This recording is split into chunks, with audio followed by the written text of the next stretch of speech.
To all those above me that watch over me, to all of you, my fave parapeeps on this side of the veil, welcome. This is the Paranormal Ministry. I'm your host, Shawn Whittington.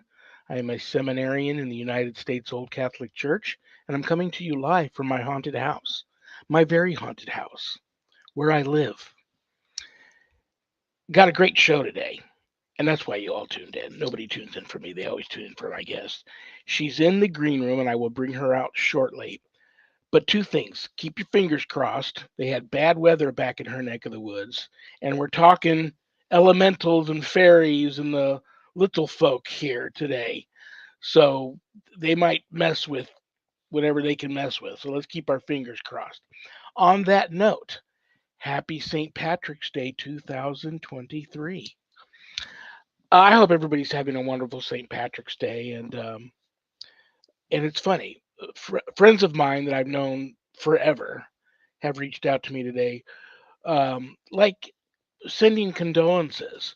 We know you don't drink anymore. We know you've been on Nutrisystem for over a year, and it's Lent, and you can't eat meat on Friday. So, how's your day going? How's your St. Patty's Day going? My St. Patty's Day, it doesn't matter what's going on. It's always a great day for me. Like most people know that I was baptized under St. Patrick as my guardian saint, and many years later, during my confirmation, I was again confirmed under him in the Catholic Church as being my guardian saint. So it's always been a big day. Um, St. Patrick's brings a lot of controversy, as much as it is what it is. I've dealt with a lot of controversy being so into St. Patrick all my life, too, with that. And that's cool, too. I don't judge. Everybody's got an opinion. But today, for me, it's all about love and light and just trying to be the very best version of myself I can be, the very best Catholic I can be, which means love, love, love, love. So that's what today is for me. But having said that, I do happen to know a little birdie told me that the wife is going to swing by one of our favorite Irish pubs on the way home, and she's going to get me some authentic fish and chips. I know you're saying to yourself, that's not Irish. That's okay. I'll take it. Um, Probably be in the quick care later because I can't remember the last time I had those fish and chips, but I'm looking forward to it. So that'll be waiting for me in the kitchen when the show's over with. But we do have a great show today. Um, I'm not going to check the prayer urn because I'm going to offer up a prayer for all of us. And I peeked inside the mailbag today before the show started, and the mailbag's empty. How often does that happen? So let me offer up a nice little prayer for all of us today, my paranormal ministry family, in honor of St. Patrick's Day, because I love you all. You know that, right? In the name of the Father, and of the Son, and the Holy Spirit, amen.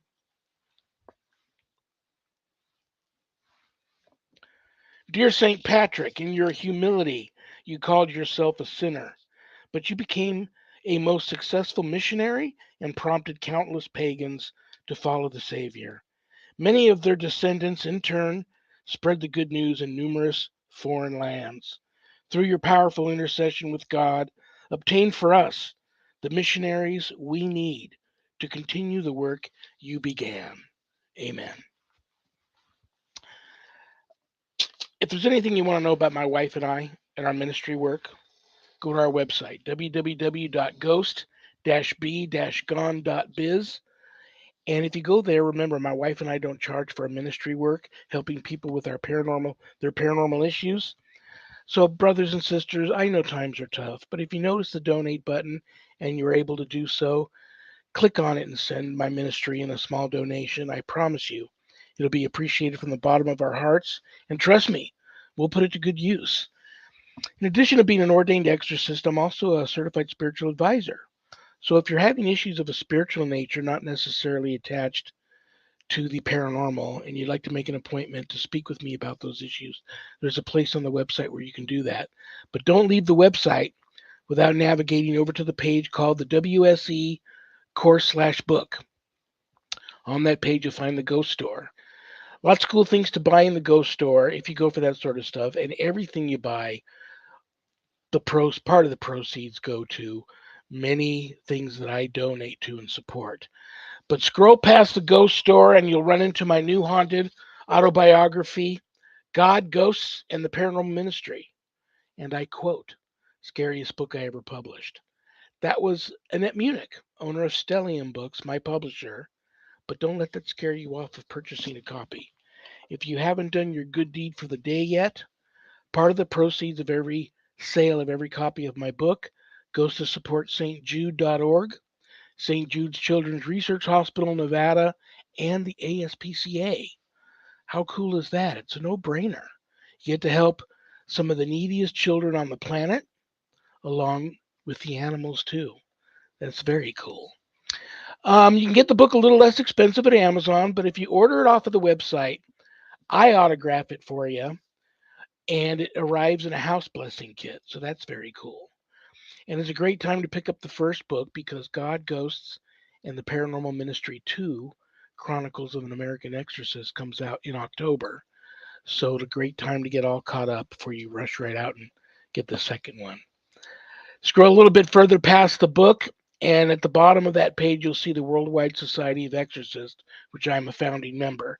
I offer a 12-week online college level course, Introduction to Spiritual Warfare, through the WSE. And that is a course for all you true warriors for Christ out there that feel a calling and a longing to want to have more knowledge when it comes to drawing your line in the sand, making a good stand, circling the wagons, and putting up a good fight against, God forbid, true evil if it ever comes calling. This is the course for you. No, it's not going to teach you how to be an exorcist. That's a completely different calling. It is exactly what it is, Introduction to Spiritual Warfare through my eyes, through what I've experienced over the years in the deliverance ministry biz. And I want to pass that knowledge on to those that feel a calling and want to have it. So you can enroll there in the course on the website. If you want more information about the course before making that type of commitment, there's a Worldwide Society of Exorcists Facebook page. Go there, read about the course, or reach out to me. I can talk to you about it, see if the course is right for you. Most importantly, please keep all of my former, current, and future students in your prayers. And all my students that graduate get a stunning diploma, certificate of completion suited for framing, along with some other very special blessed gifts that you can only get from yours truly. Okay, the moment of truth, the reason why you all tuned in, and I'll tell you what, meant to happen, meant to be. Every St. Patty's Day, I always pull out my little The Luck of the Irish book and do a little light reading out of it. And the first page I just open up to is this beautiful, cute little prayer. And it is so fitting for my guest that I'm going to start with this little poem as her introduction because she really doesn't need an introduction because you guys all know her and love her and know who she is.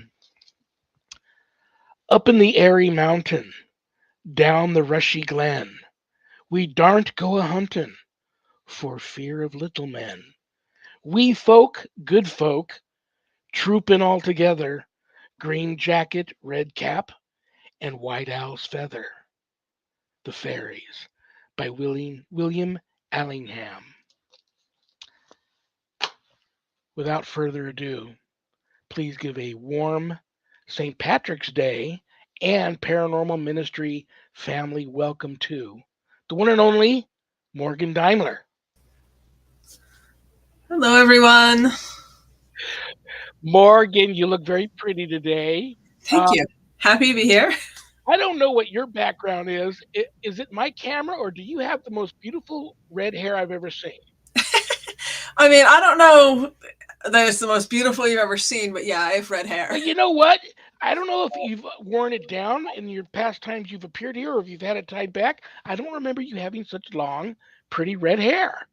Thank you. I mean, I, you are like, I don't know what your background is, but you could be on a poster for what the Irish look like. I don't know if you've been told that before. I'm Irish American as part Oh, of there the you go. Irish American diaspora, so Maybe that's where it comes from. I usually have my headset on and I'm on a different computer, but we're having tech issues, Oh so yeah, yeah. I already warned everybody in my brief opening. You had some bad weather in your neck of the woods, and you know what?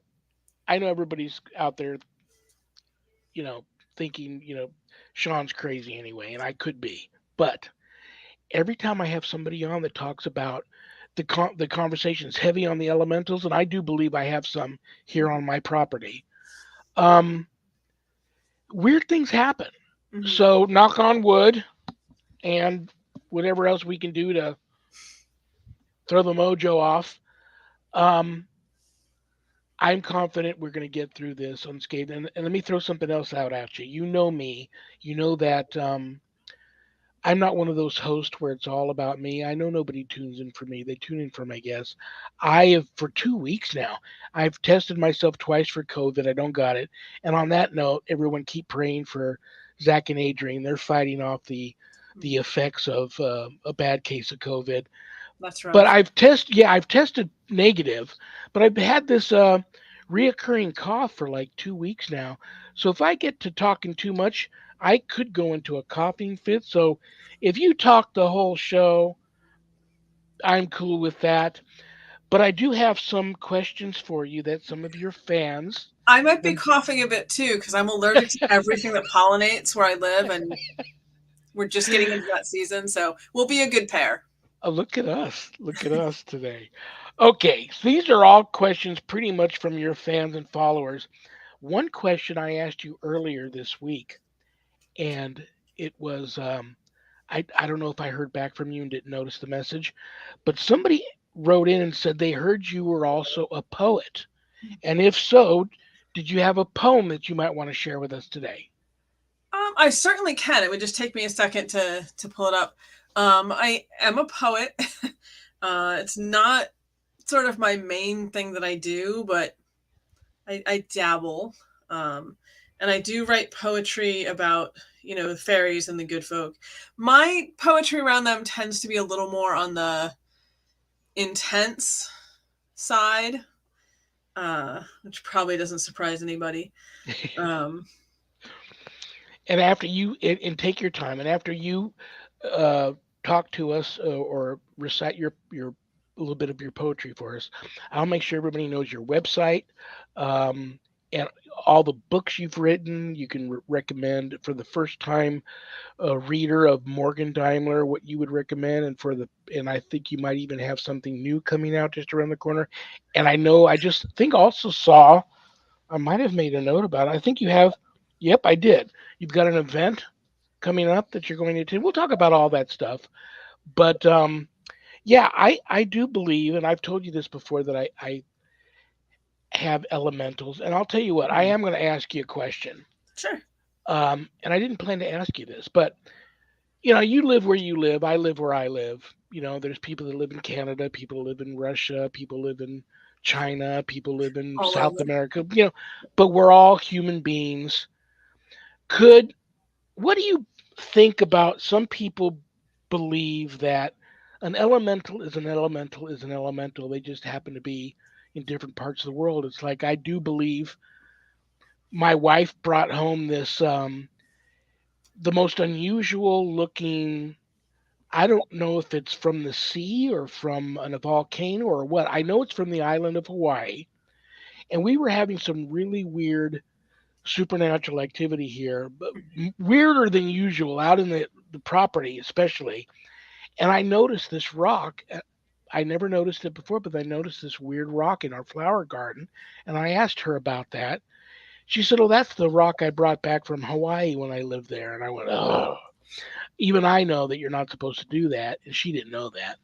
But I didn't want to rock the boat. So what I did was I moved the rock to the most beautiful area. And there's not many on my land because I have probably 10 feral cats living on my land. So they've destroyed everything. And my mastiffs have too. But the nicest part of the garden, I put the rock there.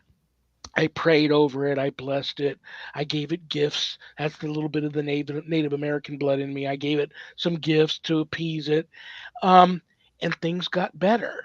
Mhm. But I thought I saw a mini Hoonie Okay. peek through my doggy door one night when I'm sitting there. It's 1, 2 in the morning. I'm watching TV, but my lounger faces the doggy door, and I thought I saw a mini Hoonie peek through my doggy door, and then close the flap and walk past the window, and I could see it.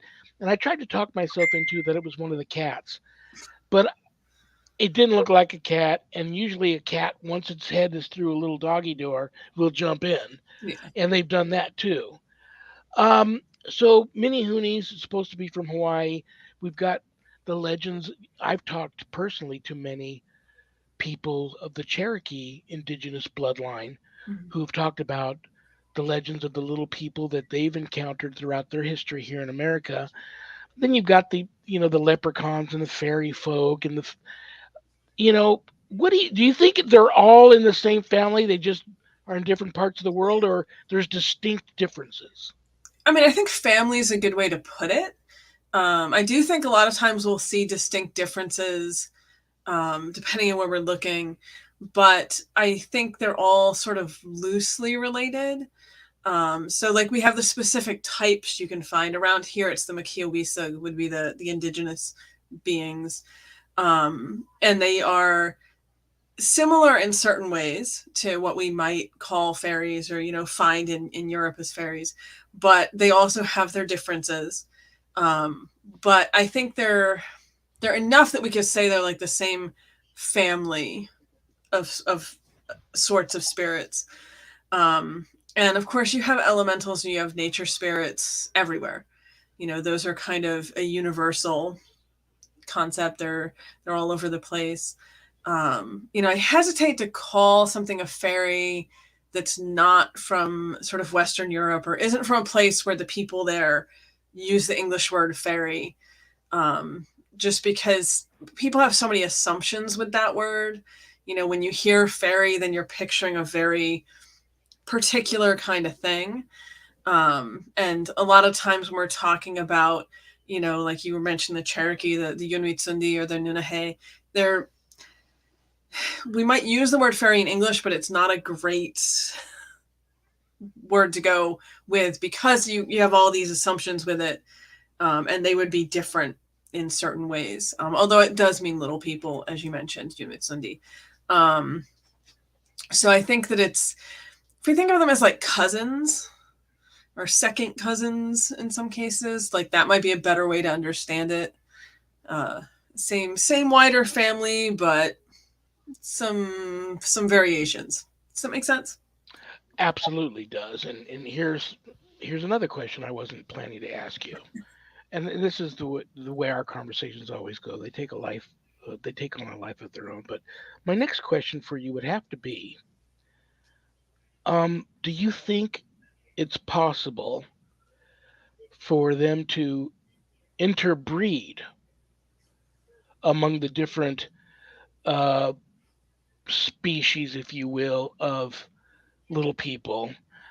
And are these people, they're so physical, especially if you encounter one, very temperamental, very physical. You got to be very careful around them. But are they actually inhabiting our world, or are they in visitation from another realm? Sure. I think that when we're talking about nature spirits, we would be talking about something that's more anchored or rooted in the human world. When we're talking about what we would call fairies, the other crowd, the good folk, or these other like various spirits like the Mkiawisug and such, um, those I think they're visiting more than that they live here. They have another world that they're from or another dimension, however we want to understand it, and they can kind of come and go between them, which is something we see a lot with the Irish folklore, the belief in the Aishi, the people of the fairy hills, that they're in our world, they come into our world, and they get up to assorted things, but they live someplace that's different. And this is something from a more Christian perspective that in the old material, in the old writings, it used to get compared a lot to purgatory. It's sort of this middle area It's not the human world, but it's not heaven and it's not hell. It's sort of a third option, if you will. So I think we see a little bit of both, but more of the kind that are just visiting. In your travels and in your studies, I don't think I know anybody who is as versed on the topic or has studied the topic more than you. Is there any of these factions that are warring? Like, you know, I have this beautiful. I wanted to bring it in today. I wonder why I didn't. I have this beautiful etching of a famous portrait that hangs in a museum in somewhere in Ireland, and it's of a leprechaun, and it's riding a dog, and it's like somebody like the artist, the painter, drew a painting of something like that he may have seen that was real. It's not cartoony. It's Yeah, not like the leprechaun in the movie Leprechaun, but it's like, and I don't know if you know that painting. It's famous, but when you look at that, it's creepy. yeah. As beautiful as the portrait is, the painting is. It's also creepy. Mhm. Um, and you wonder if, like, is there any factions that are warring? And if you could have, they say in Ireland, they never build near the fairy mound or disturb them, but leprechauns could be anywhere. Like, do you ever hear of them warring factions like the leprechauns versus? That would make a great movie. The leprechauns versus the fairies, or the fae, or the little other little people. Sure. We in Ireland, there's certainly a lot of folklore about this. There's an idea that the good folk are very territorial, and that they have certain places that they would consider, belonging to them, and that they're not just territorial with like humans. When humans show up and get into their stuff, they're also territorial with like other groups of the good folk.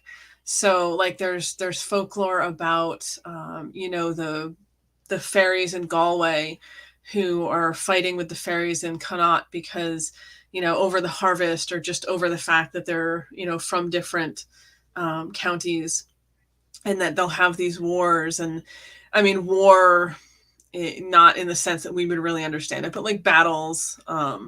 And in some cases there were stories. I'm trying to think, this was in McNeil's Festival of Lunasa book, where she talks about some people, when there were thunderstorms, would say that was the good folk fighting, and the sound of the thunder was them battling.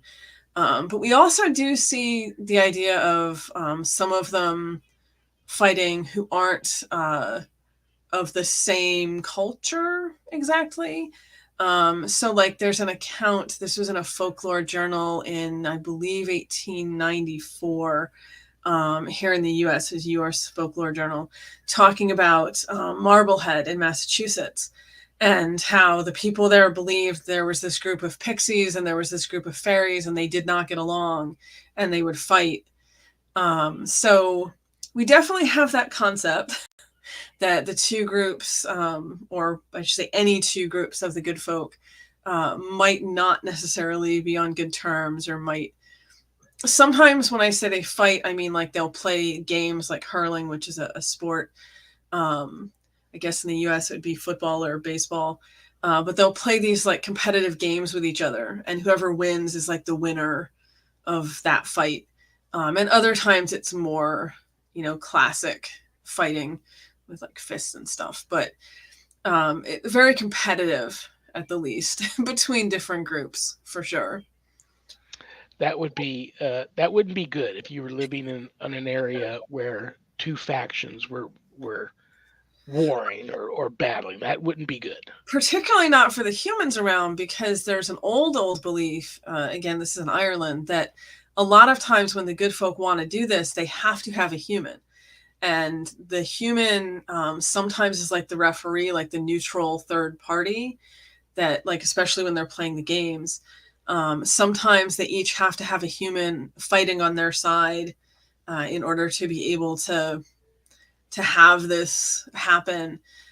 So yeah, if you're a local human when this is going on, you want to like stay indoors, not get involved, because a lot of times it doesn't end well for the human. They're kind of literally stuck in the middle. Zach would like to know, how many books have you written? I believe the last time I counted, I was at 45. I have 11 that are nonfiction. I have 6, I believe, that are, I translate Old and Middle Irish. So I have 6 that are related to that. And then the rest of them are nonfiction.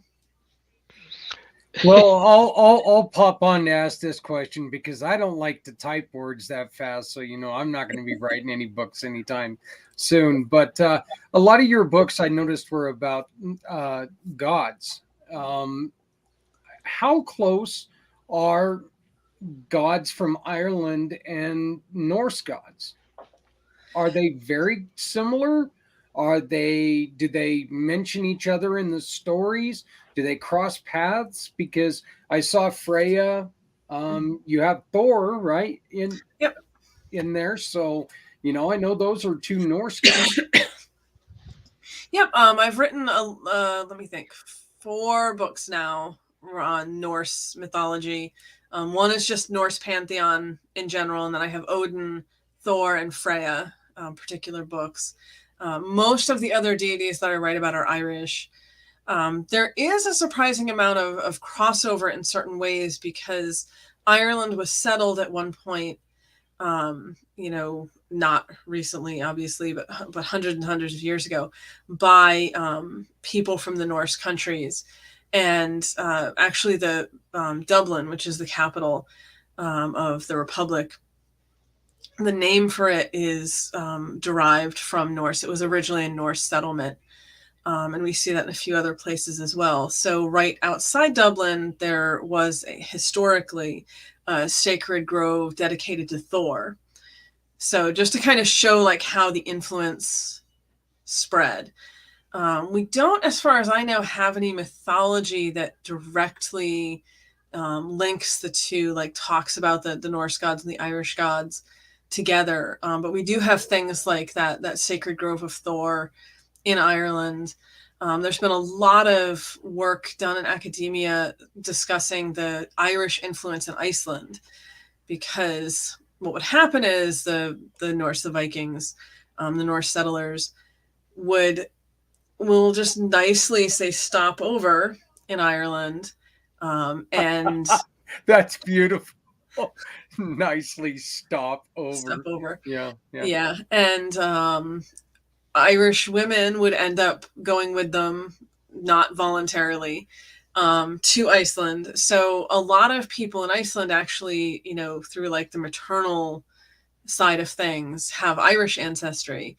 And a lot of Icelandic beliefs relating to things like the Huldufolk, the hidden folk, what we would call elves or fairies in English, is very similar to what we find in Ireland. And it seems to be because of this sort of blending, cultural blending and syncretism that happened because of that, because you have all these Irish women kind of brought over, but then you have the Norse culture, which obviously is the dominant culture in Iceland.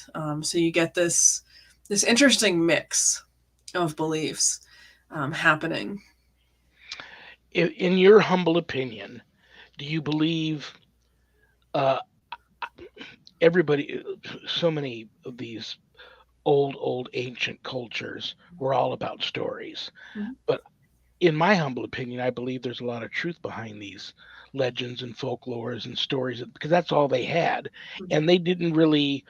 I don't really believe it was in their DNA to just outright lie and not. These stories usually meant something, and they were like warnings and things to carry traditions on and so forth.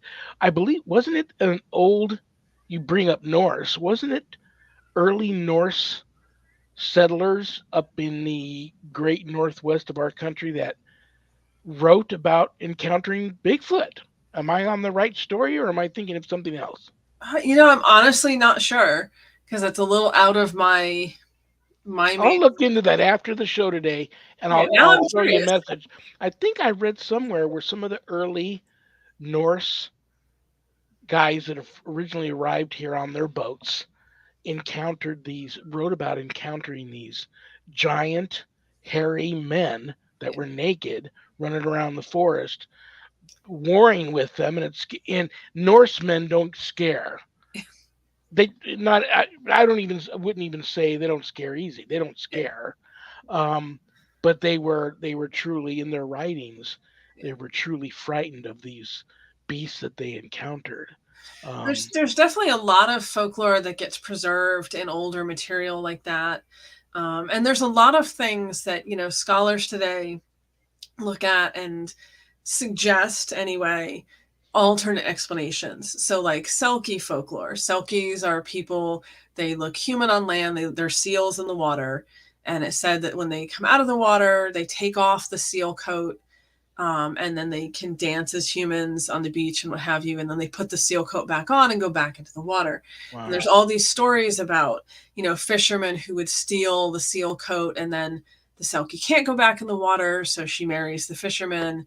And there's a lot of folklore about this.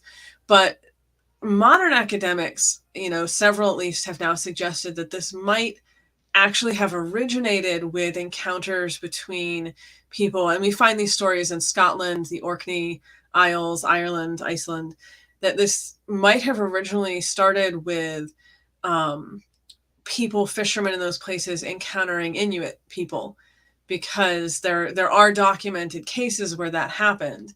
The cultures interacted, and that might have sort of led to this idea of these mythic or folkloric seal people. Obviously, you can also choose to believe that there's actual Selkies and seal people out there, but it's sort of one explanation for the story that folklorists will offer, that it was encounters with the indigenous people, effectively, of sort of the Arctic area, and that those stories, when they got passed on and repeated, became these stories of these mythic seals, often seal wives. There were male Selkies too, though, so equal opportunity. That would make a great movie. Yeah, so Shawn, that short. The story I just shared was about Leif Erikson. Um, he in 986, he encountered large men, large Mm, hairy men. That he used the words Skelring, and Skelring is also barbarian. So, but those were discovered in the New World, not anywhere else. So, but yeah, I looked that up, and yeah, it was Leif Erikson who said that he is there a difference discovered. between the Norse and the Vikings? No, no, that's they're generally the same people, but their Viking is actually a career. Yeah. It's not it's not a person, it's a career. So people would go Viking. Viking, right? But they were Norse. Norse people would go Viking. You'd have your farmers and your Vikings. So They were the ones who went out raiding and yeah, settling Very Dublin and interesting. getting up Very to all interesting. sorts of trouble. and bringing home new friends. Yes. Bringing home new friends, bringing home gold that they liberated from monasteries, They were they around. were the inventors of the original dating service. Yeah, they Um, definitely got around. They have what a did I lot of want to really say to cool you? technology too, though. They Just were good this at what they week, did. leading into you coming on this week, I can't sleep. I'm up late. I'm channel surfing, and the credits are coming up, the opening credits. So I'm at the beginning of the book or the show, and once I get into it, I have to watch it again, even though I've already seen it. Was that movie? And thinking about movies now, um, was that one that I told you about, The Hole in the Ground, and Oh, then it dawned on me. She recommended another movie to you, and I came back and I looked through my old notes, messages we had sent back and forth, and I couldn't find that movie, the other movie like The Hole in the Ground that you recommended to me. Do you remember what that was? probably the Hollow. The Hollow. Um, Hallow, Hallow. Um, I'm a writer as a career, and I can't pronounce words in English. It's very sad. Probably the Hallow. There's another good one that came out recently. A horror, of course. It's called, I believe it's, now I'm going to forget the name. I Am Not Your Mother. I just saw that too. That was good. Yeah, that is such a good movie. That is That's really a good movie. That's probably the best modern take on changeling folklore I think I've ever seen. Because it's creepy and you're kind of not sure what's going on, and there's all that folklore that gets worked in. Yeah, I love it. Yeah, it's a good movie. I'm glad you've seen it. We're about to get into I can feel it coming. We're about to get into the changeling thing. And I promise I'm going to have a don't let me let this show end. Well, it's 2:35. Don't let me let this show end without you sharing a poem with us. But before we do that, I know we're going to get into the changeling thing. I'm really, for some reason, find myself fascinated about this changeling. For some reason, recently here, this whole thing about the changeling. Now, I had a guy on the show these 3 Fridays in a row were all about uh, Irish folklore and legends and stuff. And the guy I had on last Friday, was born and raised in Ireland, still lives there. He's a professional storyteller. He's known as the Story Man. And he told, when we started talking about changelings, some things I didn't know. He told me about, if you ever look at some old Irish photographs of families, you'll notice the young boys are dressed as girls. Girls, yep. I did not know that, and I did not know why until he explained why, where he was going with that story. He says, not so much anymore, but I find that fascinating. I mean, come on, that's a true belief in something, so much so to go to that extreme. But I had a woman who reached out to me from Ireland, and she says I knew the thing about the iron crosses and them not liking iron. So I guess I don't know if they used to put their kids in iron shoes, but they would put iron crosses under the pillow. She said something keeps, her child's too young to do it.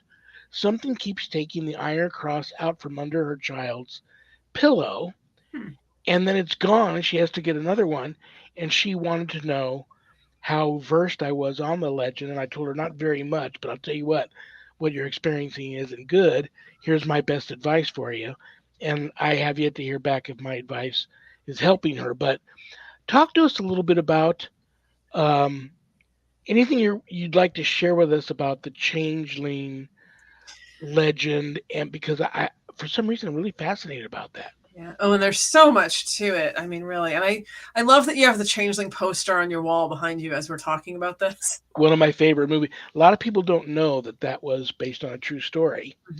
Um, and I loved the movie. The book is even better. It was a book first. A lot of people don't know it was a book first, but loved, one of my favorite all time movies in that genre. I'll have to check out the book. Yeah. But yeah, so changelings, I mean, one of the big things that I make a point to tell people when the subject comes up, because modern pop culture, people tend to assume changelings were always infants or like toddlers. But we have a lot of changeling folklore that was older children or even adults. And I can't remember if we talked about this before on the show, but one of the most famous changeling stories, if not the most famous changeling story in Ireland, was Bridget Cleary. And she was 26, and she lived near a fairy hill and had gone out. She sold eggs, had gone out to sell some eggs walking past the fairy hill. And when she came home, she wasn't feeling well and ended up coming down with what the doctor would say was bronchitis. But it seems like, looking at the material, that she probably ended up with pneumonia. So she got quite ill, and her husband became convinced that she was a changeling, that his real wife had been stolen when she was out walking by that fairy hill, and that the sick woman that he had in the house was actually this fairy changeling. And it's actually a very sad story, so I don't know if we want to get into all of that, but it kind of demonstrates sort of the wider idea with changelings is this, the healthy happy human disappears or is taken away and is replaced by something that people decide is not actually the human. And there's usually a change in personality that's noted. The health goes down. There's certain signs and symptoms people would look for with changelings. And then there's certain ways to try to get the changeling to leave. A lot of them are very cruel. Bridget Cleary did not survive. I'll just say the treatment that was attempted with her. The idea that changelings are a much wider range than just, infants and little children. And boys were a popular target as children. So like you were mentioning with the dressing them as girls, that is something that people talk about in folklore, particularly in like the Aran Islands and Galway. That was still done, I think, into the 40s or 50s. But I'm not 100% sure on the date when it finally stopped. Changelings in folklore, the explanation is it's either not a human at all. It's like a stick that magic makes it look like a human. Really? Yeah. Or it's sort of the fairy retirement plan. It's a very old fairy that just wants to lay in a cradle and be catered to. So interesting retirement plan on their part, but something we see. Have you heard when these changelings? Let's go back to the story that didn't end well with the death. Mm-hmm. And I don't know if you answered the question about intermating between the little people, the elemental species. Mm-hmm. Are they always, for lack of a better term, do they always seem to be pissed off when the changeling comes in, or do they try to act somewhat, go along with the program and try to fit in? And if that's the case, could it be possible? Could the husband have made love, for instance, to this changeling woman, and then not know, or something even worse happen? His soul get taken, or his life force get taken, or that illness get passed on. Yeah. I mean, all of that is certainly possible. What we tend to see is that the person who is the changeling, there's a pretty sharp change. No pun intended. So, like, there's a story, this is an anecdotal account from Ireland, of a boy who was 9 years old, had gone out with his friends to, I think it was gather nuts. And the friends all came back. The boy didn't. So everyone was out looking for him. A couple hours later, they find him. But when they found him, he wouldn't speak. He wouldn't really react. So they brought him back to the house and were, trying to take care of him. And for like a week, this was the case. He was in this almost like catatonic state. And then it was suggested that he might be a changeling. And they went to someone who sort of specializes in that sort of thing, who told them how to get their real child back. And they did the thing they were supposed to do. And the catatonic boy kind of disappeared, or they went to check on him. He wasn't there. And then they see their son, walking down the road towards the house. And he has no memory of that whole week, anything that had happened. The last thing he remembers is going out to gather the nuts. And after that, according to the story, returned to his family and lived a normal life. Didn't have any other experiences like that or moments like that. So that's a lot of times what we see with changeling stories, is this idea of the person kind of radically altering in some way. With infants, it's like the baby gets accidentally left alone for a short amount of time, and when the mother or the caretaker comes back, the infant in the cradle all of a sudden looks completely different, and won't stop crying and is constantly hungry, things like that. So usually from the stories it's fairly obvious, but there is an interesting theory that I've seen, not all changelings, but that some changelings, it might actually have been a case more like possession, which would be much more your ballywick than mine, but the idea that the physical human was still there, but that their spirit was being overshadowed by something other, something fairy, and that they had to kind of have that uh, forced out or taken out in order to return to the way that they were before. So in that sort of a case, I think there'd be more of a chance of it being more subtle, maybe, and the person not immediately realizing, because there wouldn't be those health effects that we see with some of the other stories. It was more of a subtle change in personality. So in those cases, it's hard to say how long that might have gone on before people really started to get suspicious. Very interesting. Very interesting. You know what? I'm going before we run out of time. I'm going. If you have one, I know what the next question I want to ask you, but I don't want to run out of time. If you have one of your beautiful poems you would like to share with us, I have a poem. I don't know how beautiful it is. You'll have to judge that for yourself. I know it's going to be good. Um, But if and you I want don't. to share that with us, that way I don't have to worry about the show ending, and I didn't get a chance to have you do that because Sure. I know the person that requested that, and they'll be mad at me. And I don't usually read my poetry out loud. So this will be an experience for everyone, myself included. This one, it's called Wishes. It's from the perspective of one of the good folk, kind of talking about the way humans today are so prone to being very loose with their words in wishing for things. So I'll just read it. I'm probably going to blush while I'm reading it, so it's fine. So, wishes. People talk about wishes now as if they were cheap things, spending their desire on casual words and wants that are lost between one thought and the next, forgetting that words are things with weight and power, not to be wasted. People talk about wishing they could see fairies, as if fairies were beings that exist to serve people, forgetting 100 lifetimes worth of wisdom, warning them not to play lightly with their own destruction. I would warn them as well if I could, or perhaps not. For what fun is there in a game with no one to play with? Eternity is a long time to be bored when your playthings stop playing, and it's hard enough when they break so easily. Then again, what fun is there without the chase and seduction? When they trip over themselves in eagerness to fall into my hands, thinking all their wishing has finally paid off, and I need no more effort than showing up with a smile.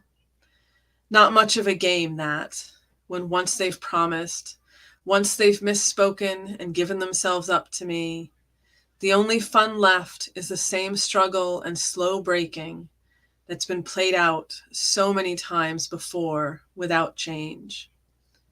Perhaps I would warn them after all, if they'd listen. Perhaps I'd remind them of all the old fear and caution, of babies and brides stolen, of a hint of music that haunts, of their place feeding a variety of appetites, some quite bloody.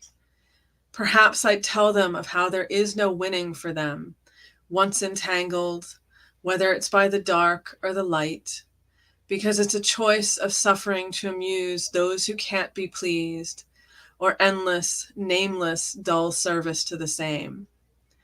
If I did, they'd be wary and watch their words and hide.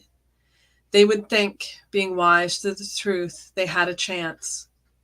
It's a grand game then, when the mouse gives the cat a good run, and I much prefer having to be a clever cat.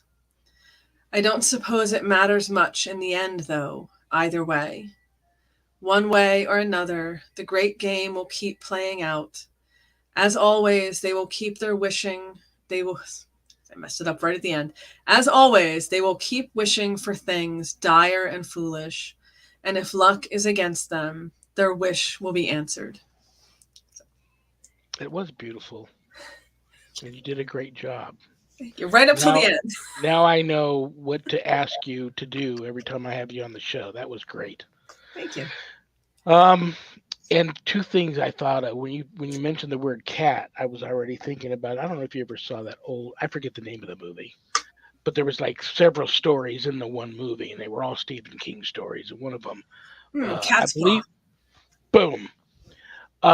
What was that little thing? Was that like a troll? I think so. Yeah, we've just Got on her revealed my chest, and it would secret like actually Stephen suck her King addiction. life out of her mouth. Yep. And the cat saved her. I thought that was very cool.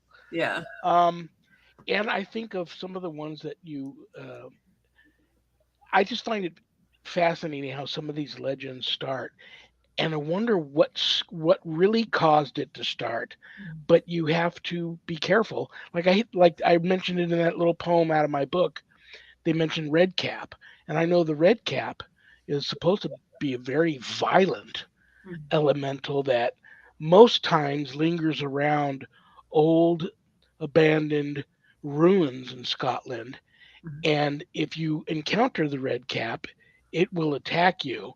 And they say that iron doesn't push it away. It's not fearful of iron, but here's the religious thing comes into play. Prayer. For some reason it'll prayer chases it off. Yep, that's the So only thing that works on the red cap. isn't that crazy? And I would love to know how the red cap legend started, because that's supposed to be very very violent, and I don't know if they were trying to scare people off of uh, of going into these ruins. Who knows?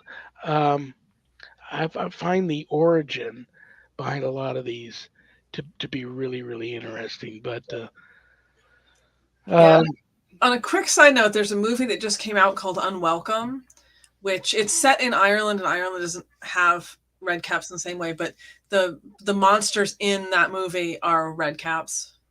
So unwelcome. for a good red cap horror movie. There we go. I got two now. I got the hollow and unwelcome. Yep. Unwelcome just came out, hot off the press. Yeah, red caps. It's hard to say. They do haunt ruins, which are places you would want to warn people away from because they could be dangerous. The idea with them, of course, is the cap is red because they dye it in human blood. That's right. I forgot. So, Yeah. yeah, definitely not your friendly. You want to run into them at night kind of spirits. And they sort of fall into this interesting zone of like they're dangerous, but in some stories they would like only attack people who are like murderers or oath breakers, or they sort of target bad guys in some of the folklore. In other stories it's like anyone who could be dangerous. And to your original question about like how could some of this have gotten started, if you were trying to like keep highwaymen or whatever from holing up, hiding in ruins, a good way to do that might be to have a story about this particularly bloodthirsty kind of being that likes those particular type of people the most as victims and lives in ruins. I would certainly be hesitant in 1780s Scotland to go hang out in one of those places if I was making a living by robbing rich people on the roads. So maybe. Well, what I want to say to you before the show ends, other than I love you and respect you, I think you're cool, and it's always great to have you here. And I'm going to have you Always back great to be more. here. Is there anything I want to make sure everybody knows the website www.patreon.com, one word, /Morgan Daimler, all one word. And I do have a lot of free content up on my Patreon. It's not all, you don't have to pay for all of it. Just so in the couple of minutes we do have left, though, I have two notes here to ask you about. I must have read somewhere that you do have a new book coming out, and I must have read somewhere you have, and I wrote it down here, the Gala 10th Annual Worldwide Metaphysical Tribe. That's in you have an event coming up and a new book. August? Yes. I'm always up to something. I like to keep busy.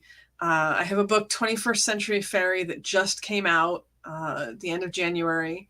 That's looking at fairy beliefs in the 21st century, sort of modern fairies, because a lot of people don't see them that way, but there's actually a good amount of that material out there. I have a novel coming out the end of May. It's called Into Shadow. It's high fantasy, if you like that sort of thing, elves, dragons, all of that. And then I have that book on Freya that we were talking about a little bit earlier. That actually comes out in July. So it's a busy Wow. summer for me. Wow, it really is. Holy cow. How do you do all that? It's like I'm embarrassed now. I even held up my one book. Uh, Oh, you know, talked one about book my is second book. amazing, though. I don't One know how book you is do more than most people have. it. I don't know how you do it. Um, I don't know how I do it either. Zach typed in another question. Hey, Morgan, I would love to have you on my show. Yes, that you would be great on Zach's show. It is all about small business, artists, and nonprofits. Yeah, you two should get together and talk Yeah, message about me. coming on his show. I'm on Facebook. I'm on Twitter. I'm sadly on all social media pretty much at this point. Let me make sure I didn't forget anybody's question that they sent in to me for you. Um, I don't think I did. I think I memorized them all. Oh, here's a good one. Somebody wanted to know, and I also know the person who sent this one in. People in our field tend to bring a lot of stuff home that we don't want to follow us home, like gum on the bottom of your shoe, like you know, from demonic drive-bys mhm. or to ghosts that tag along and follow you home. Being so into what you're into, do you get do you draw the attention of this sort of stuff, and do you get especially where you live? Do you get a fair amount of that activity around you, or your home or your land? I definitely have a lot of activity around me. Because I've been doing this for quite a while, and I know a lot of the ways to sort of ward off and defend against things. Like I try to be very clear in like what is and what is not allowed, you know, within the premises, so to speak. But yeah, I think it's inevitable. And you know, a lot of spirits, whether we're talking about ghosts or fairies or what have you, if they realize that you're aware of them, and if they realize that you um, can see them or communicate with them or what have you, I think that gets their interest. It piques their curiosity, which I think is also why paranormal investigators end up with things attaching to them and following them home, because they like having someone who acknowledges them and is aware that they're there. So yeah, that's definitely something that I've experienced. And you just have to, and I'm sure this is true as well for you, you just have to keep up on that cleansing, and spiritual hygiene is one thing we could call it, and prayer, and uh, warding, and whatever I love else you that need to do. spiritual hygiene. I love that. I think that's the best concise way to explain it, I love that that. term. Well, Morgan Daimler, I thank you so much for spending an hour out of your busy Friday, St. Patrick's Day, to hang out with us here. Uh, I know everybody loves it when you're on the show. So Thank you for having me on. I'm not done with you. You'll be hearing from me a couple more times this year, especially right around the time you have a book coming out or you got something going on. You know I'm going to reach out to you. So please give your whole family a big hug for me. Stay safe, stay healthy, and have a great remainder to your St. Patrick's Day evening. And I will talk to you very soon. You was fun. You know where to find me. Morgan, I'll see you later. Talk to you. Have a nice night. Bye bye. She'll be back, I promise. Okay. Zach and Adrian Clayton. Don't know what I would do without them. I wouldn't have a show. Or I would try to do the show myself and it would really suck. Um, Thank you to both of them, and I hope they're feeling better and getting over their funk. CommunityPayItForward.us. Go there. Shop. Every time you shop, you help somebody out there. USOCC.org, the church I belong to. If you're interested in night prayer, which is every weeknight, Monday through Friday at 7 p.m. Pacific, or Bible study, which is every Wednesday afternoon and Sunday afternoon at 5 p.m. Pacific, go to bishopjameslong.com, scroll to the bottom of the homepage.